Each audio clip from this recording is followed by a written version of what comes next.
भगवान कृष्ण की ध्वजा का नाम क्या है? अरे वाह, हमारे श्रोता के लिए तालियां बजाओ, सबको पता है। भगवान श्री नारायण की ध्वजा का नाम कपिध्वज है। कपि माने हनुमत लाल, और श्री हनुमान जी महाराज विराजमान रहते हैं, इसलिए भगवान से पहले भक्तों का दर्शन करना चाहिए। हनुमान जी भगवान के भक्त हैं। मंदिर में प्रवेश करो तो सबसे पहले आप ध्वजा को दर्शन करो। ध्वजा का दर्शन के बाद द्वारपालों के दर्शन करो।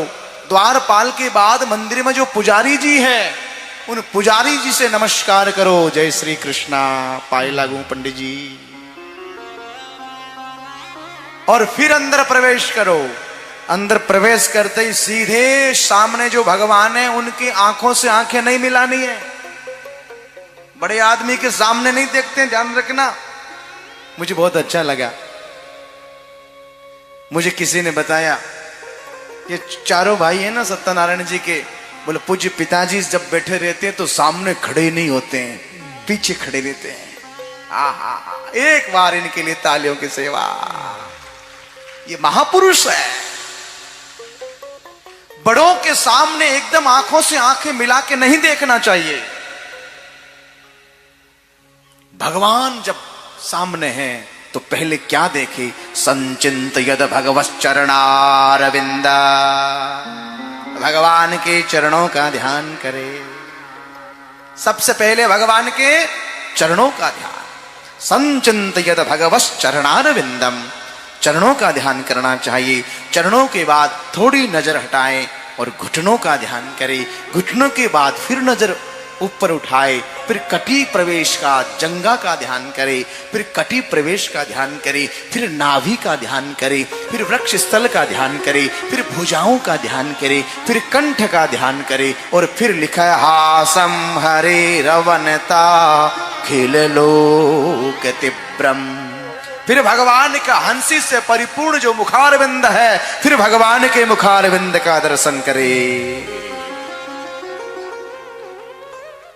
हम लोग तो आंख से आंख मिला के खड़े हो जाते हैं। धीरे धीरे धीरे धीरे धीरे परमात्मा का दर्शन करना चाहिए। ऐसा सुंदर भाव बताया सज्जनों। भगवान कपिल माता देवहूति से कहते हैं परमात्मा के मुस्कुराते हुए चेहरे का रोज ध्यान करें।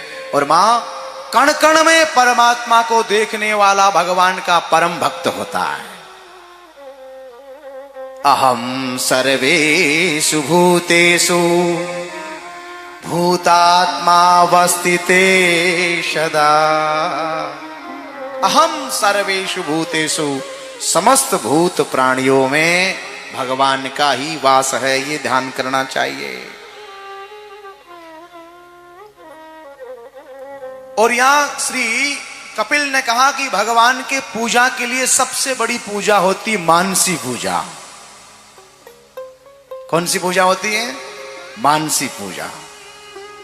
मानसी पूजा से बढ़कर कोई पूजा नहीं है। मैं मना नहीं करता, ये पंडित जी वाली पूजा भी करो।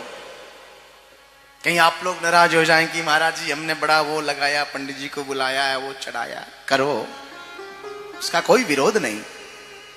लेकिन उससे भी बढ़कर यदि कोई पूजा है, उस पूजा का नाम मानसी पूजा है। मन से पूजा होनी चाहिए।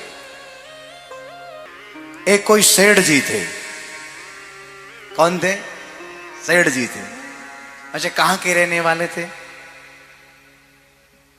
बताओ। अब मैं तो बताऊंगा तो सेठ नाराज हो जाएंगे। नोखा मंडी के? अरे बाप रे, नोखा मंडी के सेठ तो शायद है, लेकिन ये कंजूस थे और नोखा मंडी के कंजूस नहीं है। एक कोई बहुत बड़े सेठ थे, और सेठ जी सज्जनों इतना ही कहूं कंजूस थे। सेठ जी का नियम था कि दमड़ी चमड़ी भले चले जाए लेकिन दमड़ी नहीं जानी चाहिए। हाँ, दमड़ी नहीं जानी चाहिए। सेठ जी का पूरा पूरा ये नियम था सज्जनों। एक दिन की बात है, सेठ जी की वृद्धावस्था हो गई। गांव के लोग बहुत कहने लगे सेठ जी वृद्ध हो गए हैं, अरबों की संपत्ति है, लाखों करोड़ों की संपत्ति है, अब कुछ 1 रुपया दान कर दो। अब तो 1-2 रुपया दान करो। सेठ जी ने कहा भाई लोग पीछे पड़ गए हैं तो करना ही पड़ेगा। तो पुराने जमाने का नियम था कि वो चांदी की कुछ गिलनियां वगैरह चलती थी, मुझे नहीं पता, आपको पता है कन्हैयालाल जी को, इन्होंने देखी होगी, वो 1 आना 2 आना वो चलती थी चांदी की। अब चांदी की जो एक सिक्का लिया और सेठ जी ने कहा भाई आप चढ़ाएंगे, तो वहां क्या है कि हनुमान जी के मंदिर में चढ़ाने गए। अब हनुमान जी के मंदिर में शनिवार को भीड़ लगती है। अब जैसे शनिवार को भीड़ लगती है तो सेठ जी 1-2 घंटे खड़े हो गए सामने। अब 1-2 घंटे में क्या हुआ, बोले महाराज हाथ में पसीना आ गया। अब 1.5 घंटे से जैसे नंबर आया और जैसे नंबर आते हनुमान जी को चढ़ाने के लिए मुट्ठी खोली तो मुट्ठी में पसीना। सेठ ने कहा बाप रे, ये मुझे छोड़ के जाना नहीं चाहता, बेचारा रो रहा है। उसको पहुंच के कंठी में धर लिया। वो क्या बोलते हैं इसको, क्या बोलते हैं, अंटी। हाँ कंठी नहीं अंटी, अंटी में धर लिया।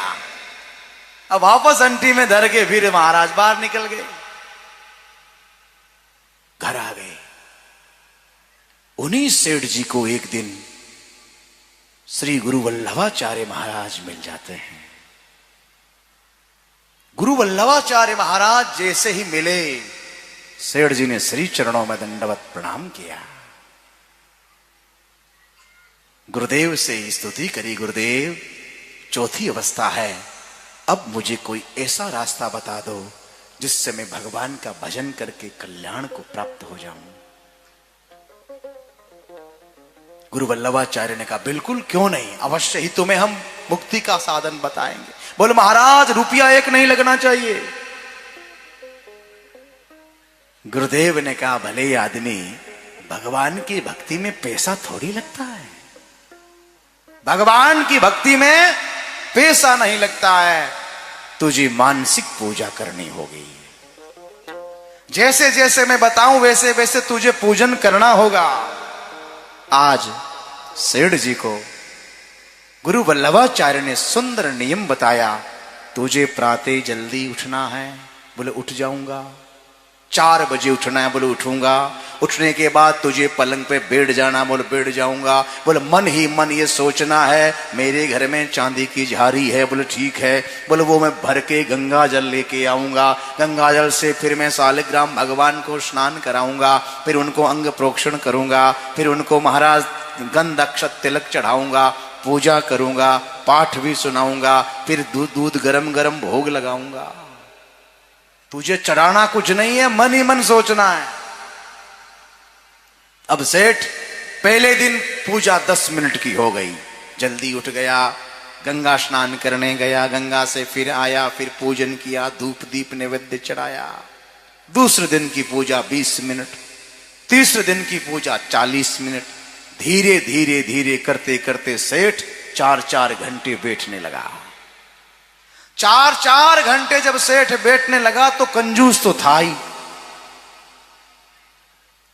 मेरे घर में ठाकुरवाड़ी है, मैं ठाकुर जी की पूजा कर रहा हूं, मैं मेरे ठाकुर को गंगा स्नान करवा रहा हूं, मैं मेरे ठाकुर को अलंकार करवा रहा हूं, मैं मेरे ठाकुर को पुष्पों का हार पहना रहा हूं, मैं मेरे ठाकुर को सुंदर वस्त्र अलंकार कर रहा हूं, मेरे ठाकुर जी को सुंदर में भोग लगा रहा हूं।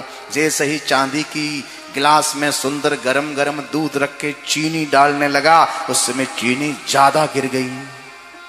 अब ज्यादा चीनी गिरी, मन कहा अरे एक दिन की पूजा थोड़ी है, रोज की पूजा है, ऐसे रोज चीनी गिरेगी तो काम कैसे चलेगा। मन ने कहा कोई बात ही नहीं, आधी निकाल लेता हूं, मैं कल काम ले लूंगा। जैसे ही दूध में हाथ डालने लगा, भगवान ने हाथ पकड़ लिया सेठ का। भले आदमी, ये तो मानसी पूजा है, कहां तेरा दूध है, कहां तेरी चीनी है। भक्त कहता प्रभु चीनी ज्यादा डालने से ही प्रकट होते तो पहले दिन बता देते, इतनी पूजा क्यों करवाई।